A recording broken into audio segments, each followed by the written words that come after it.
3 декабрь бүткүл дүйнөлүк майыптар күнүн утурлай Кумтөр Gold Company жабык акционердик коому Ысык Көл жана Нарын облустарында жайгашкан ден соолугунан мүмкүнчүлүгү чектелген жарандарга 2000 даана азык-түлүк баштыктарын таратты. Өлкөдөгү эң эри өнөр жай ишканасы жана номер 1 салык төлөөчү катары Кумтөр Gold Company социалдык жактан аялуу катмардагы жарандарга жардам көрсөтүүгө, ошондой эле аймактардагы калктын жашоо шартын жакшыртууга, социалдык жана башка инфраструктуралык долбоорлорду ишке ашырууга өзгөчө маани берип келет.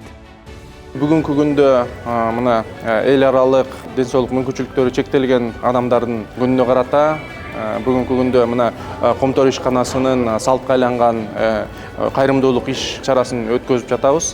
Мындан тышкары негизи эле баягы Кумтөр ишканасы мамлекеттеги эң ири ишкана катары жалгыз эле мындай эл аралык майыптар күнүнө эмес дагы башка дагы кайрымдуулук акцияларды көп өткөрө бермекчибиз.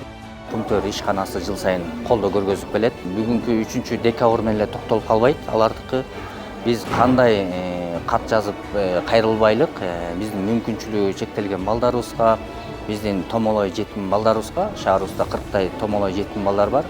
Жалпысынан аз камсыз болгон үй бүлөлөргө бардыгына ушул белектерди жыл сайын тапшырып келишет. Белгилей кетсек, дүйнөдө 1,3 миллиард адам. Бул дүйнөдөгү ар бир 6-чы адам майыптыктын ар кандай түрү менен жабыркап келишет. Майыптардын эл аралык күнүн белгилөө, мүмкүнчүлүгү чектелген адамдардын көйгөйлөрүнө көңүл бурууга, алардын кадыр баркын, укуктарын жана бакубаттуулугун коргоого жана коомдун көңүлүн бурууга багытталган.